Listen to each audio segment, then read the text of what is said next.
everyone, my name is Janelle and today I'm going to be providing some updates, and I just wanted to sit down and talk and drink some coffee. It's pretty early in the morning here for me, and by the time this video is posted it should either be Christmas Eve or Christmas Day, so hence the red lip and the makeup. I feel like my makeup looks so light, but to be honest, I am too light now for my darker foundation and powder, so this is what is working for me, so don't judge me. But it's just been such a long time since I just sat down and talked. So my name has been changed to Alexandria.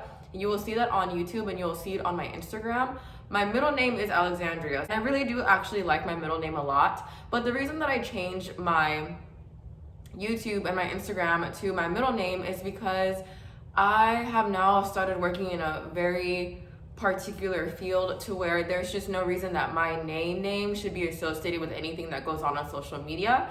And I think that that's honestly probably the best thing that I can do for myself. And I just want to keep that separation between the two. So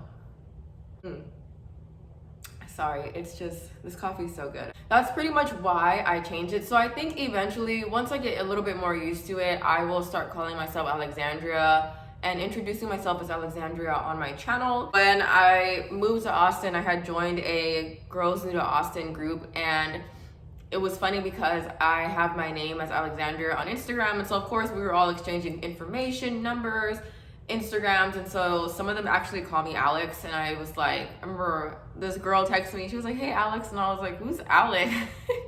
So it's just nothing that I'm actually used to. And she was like, oh, your name came back on my series, Janelle, like, is that your name? Like, I'm confused. And I was like, oh no, Alexandria is my middle name. Whatever you feel more comfortable calling me, that's perfectly fine. It doesn't really bother me, and I actually really like it. I like this change that I'm doing for myself and for my channel. I also wanted to talk about the student society and kind of where I'm going with that and how I'm going to grow that business.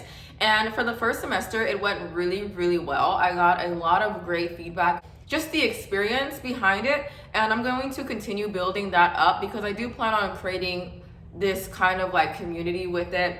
It's going to be like this expansive thing, and I have a lot of plans for it, and I have projected growth and ideas for at the end of 2021 and then what's going to be happening in 2022. I've kind of been forecasting a little bit on those things and trying to figure out how I'm going to incorporate that with my day-to-day, as well as making sure that it's relevant content and that I'm constantly creating things that people are going to want to be a part of or look into. So for me, I don't like to do it year round. I think that that's something that I'm going to fall on school schedules. I just have a really, really deep passion for education, and that kind of grew a little bit further into my college life. I did not want to go to college. College did not interest me. I just wanted to be a stay-at-home mom and get married, and there's absolutely nothing wrong with that. I know people are always, they look down on women that are like that, but sometimes that's just things that people want to do, and I don't think that we should shame women for doing what they want and doing what's going to make them happy. I think that's absolutely ridiculous. But my parents were more so like, you know, you kind of don't have a choice. And I'm the first child, I'm the firstborn, so it's a little bit different, and the rules are applied differently to me. So I ended up going, switched schools 5 times, went through like so much drama, and drama that was even unnecessary that I just look back and I'm like, we could have ended things way easier. And so that's pretty much like how half of that came about. But I went through a lot, and I honestly did not enjoy my undergrad experience. I kind of was just like, you know what, I just want to get in and get out. And I feel like my outlook on college is just so different because I worked throughout college, so I always had a job. Like, there was just not a time that I really went too long without. I think the longest that I went was like 2 months without a job, but I just always worked. And then I enjoyed taking online classes. Just, there was just more of like this independence with me that I just wanted to work and kind of be on my own as much as I could, and to just make it. Like, that's just kind of how I looked at it. Like, I just wanted to make it. So because of that unique outlook that I have, I think that with me creating the student society, it isn't also, you know, something that's just for like the ordinary student. It is very projected to non-traditional and having to fend for yourself and really just trying to make it as an adult and go through life and pay bills. So there's definitely going to be merchandise and items that are going to be coming out. Of course, fun things like mugs and packaging and like just all this stuff that I have already planned out. And I will actually be traveling a lot more to different schools in the upcoming year. And if not, of course, COVID safety and reasons behind that, then virtual, anything that I could do virtual and get my foot in, and to just really expose myself and my business and what I'm trying to do. Eventually I will open up coaching calls again. I just think that with the few that I had this last semester, and then with even helping with essays and writing essays and things like that, that really gave me a lot of sense of like, okay, you're in the right place, you're doing the right thing, on top of what I have going on career-wise, where I'm again in a space where I'm doing the right thing, I'm in the right places. So I just feel very positive. Another thing that is just happening and changing is that I have actually made it a priority to make better decisions when it comes to making friends.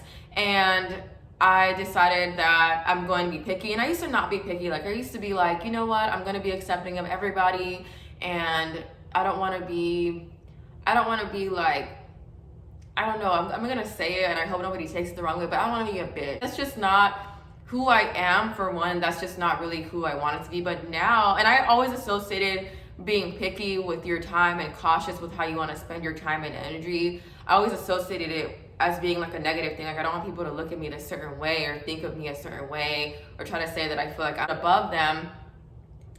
And that has literally shot me in the foot year and year again. You can be accepting of people all day long and accepting of their flaws and accepting of the dumb decisions that they tend to make. I'm saying that because it's very honest. Like, sometimes we all have our moments where we think about things and we're not very logical. And it's just like, I guess my version of the stupidity and the type of like, sometimes when I can just have those moments of reality where I'm more so receptive and I'll talk to you, and I'm not going to judge you. I feel like when you judge somebody for what they do, you know, you're not in their situation, so how would you know? How could you know anything by anybody, no matter how close you are to someone? How could you know, and if you're just going to judge them? You know what I'm saying? Like, if I just don't like you, then I won't really talk to you, and I won't, you know, associate myself, and I'm not gonna speak anything on that. Like, I'll have my personal opinions, but there's just no reason for me to like be hateful, I guess. And that's just the problem, that I found myself a lot surrounded with a lot of like hatefulness, and you know, it's just weird. It's just, I feel like we're just too old for that. And I think I dealt with that already when I was like 20, 21, when I kind of had it figured out. It's just something that I've been more conscious about since I've moved. So I kind of have a list, a checklist, and no, they don't have to meet every point on the checklist, but it's just certain things that I look for. Like, are they relationship kind of people? Are they educated? Are they in school? Do they work a full-time job? Women who work full-time jobs and who are in school and who are in relationships, I truly believe they are more understanding and of each other, because we're all in the same category. Like, we're all in the same boat. We're all going through the same thing, right? So a girl's a girl. Like, can they be someone who I can see myself hanging out with and we can go out in a group? And if you're like me, this is why I'm talking about it. And I think it's important for somebody to hear this if they don't know it. If you ever hear the term of people saying like, oh, and especially now, I can get it in high school and when you're like still transitioning, and when you're like 20, if you're like 21, you still get a pass. 22 and up, I had this figured out because I started to realize that I am a girl's girl. High school gave me a horrible narrative, and that's why I used to always say, oh, I can't hang out with girls. I could never hang out with girls. That's where I got that narrative from. Now, that doesn't mean I was hanging out with guys either. I say that to say that like, I just had a horrible experience. Guys are equally as messy. I don't care what anybody says. Guys are so messy. Like, they're up there with like as messy as like how girls can be.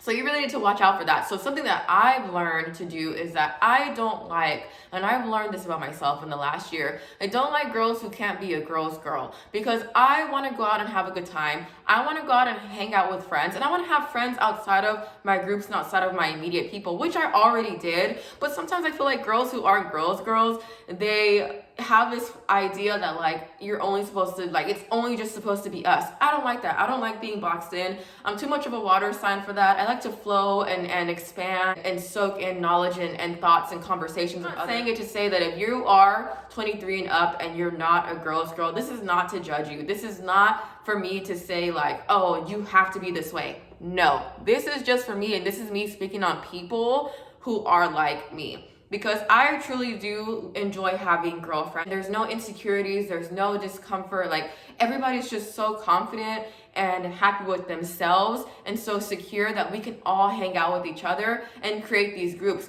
Now, that doesn't mean that I have to be extensively closer, these best friend kind of levels, because that's not, I think people always get that misconstrued also, that there's like this best friend kind of level that you have to like be a part of. And not even that, like, I'm not saying that all of the women that I've befriended so far have to know every little thing about me, and I don't have to know every little thing about them. And I just love that we can communicate on that kind of level, just like a breath of fresh air. And I'm actually planning a brunch for all of us next month, and I'll be making goodie bags and things like that for everybody, and just getting all the girls together. We click so well. They are very loyal to what they have going on in their personal life. I really feel like when you're growing and you are becoming who you want to be, you don't have time for like the extra. My life just has transformed so much, and I just feel like I'm healthier. And every time I talk to people, people are always like, you just sound so different, you sound healthy, you sound happy. And I'm like, yeah, because I made super conscious decisions on what it is that I want for myself and how I'm going to like get those things out. It's just like my huge rant on what's been going on there. And then pretty much anything else, I don't think there's anything else that I have to really give an update on. I hope to have more coffee kind of talks with you guys. There's a lot of new things that are actually coming in 2021 that I didn't get to do in 2020, and I don't want to say them out loud yet because I just want them to be finished and perfect by the time that I'm ready to scream to the heavens about what I have going. That is all for this video. I will see you all in the next one.